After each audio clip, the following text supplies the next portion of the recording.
Hi there, and welcome to this useful tutorial. Do you ever feel annoyed when TikTok videos start playing with sound unexpectedly? In today's video, I'll guide you step by step on how to set TikTok to open on mute by default on your Android phone.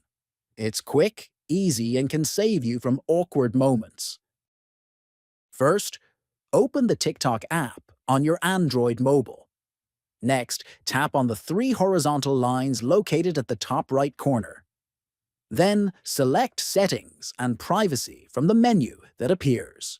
After that, scroll down the list until you see Playback.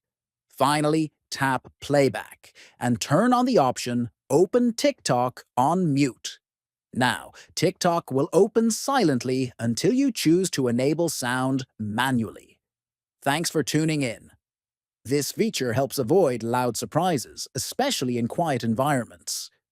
If this guide helped you, please like, comment, and subscribe for more helpful tech tips and tutorials.